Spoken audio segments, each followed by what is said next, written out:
Hello.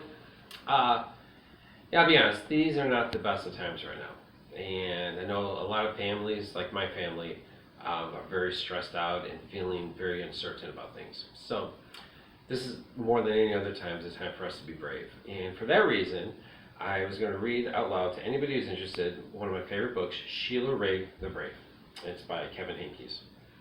So, I just want to say that this is a really great tool to help families, help children of all ages who are feeling uncertain about times. Reading is a very powerful tool. It's a really great way to connect with people, especially stories that show characters in peril doing better. So, Sheila the Brave. Sheila wasn't afraid of anything. She wasn't afraid of the dark, and she wasn't afraid of thunder and lightning. And she wasn't afraid of the big black dog at the end of the block. At dinner, Sheila made believe that the cherries in her fruit cocktail were the eyes of dead bears, and she ate 5 of them. At school, Sheila giggled when the principal walked by. And when her classmate Wendell stole her jump rope, during recess, Sheila tied him up until the bell rang. "I am very brave," Sheila said, patting herself on the back. Sheila stepped on every crack in the sidewalk without fear. And when her sister Louise said there was a monster in the closet, Sheila attacked it. And she rode her bicycle no-handed with her eyes closed. "Yay, yay, Sheila!" her friends yelled, clapping their hands. One day, Sheila decided to take a walk home from school a new way. Louise was afraid to. "You're too brave for me," Louise said. "You're always such a scaredy cat," Sheila called. "Nah," whispered Louise. Sheila started off skipping. "I am brave," she sang. "I am fearless." She stepped on every crack, and she walked backwards with her eyes closed.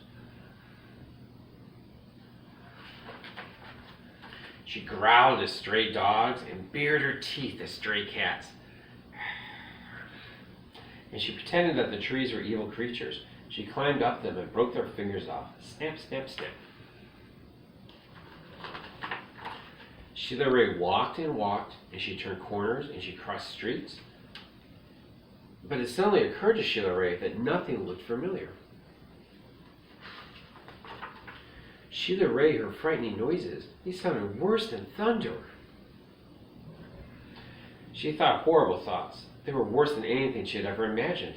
"I am brave," Sheila tried to convince herself. "I am fearless."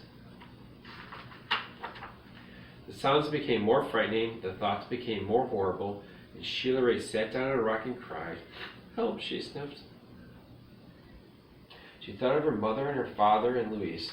"Mother, father, Louise," she cried. And if you look right here, look who's actually there. "Here I am," a voice said. "Louise," Sheila hugged her sister. "We're lost," Sheila said. "No, we're not," said Louise. "I know the way home. Follow me." Louise stepped on every crack, and she walked backwards with her eyes closed. And she growled at stray dogs and bared her teeth at stray cats. And she pretended that the trees were evil creatures. She jumped up and broke their fingers off. Snap, snap, snap. Sheila walked quietly behind her. They walked and walked, they crossed streets, and they turned corners.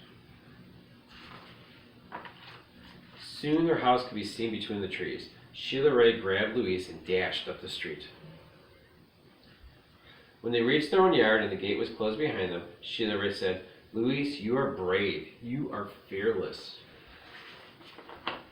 "We both are," said Louise, and they walked backwards into the house with their eyes closed. The end. And that's all. I hope you guys enjoyed the story. Thank you, and stay safe. Bye.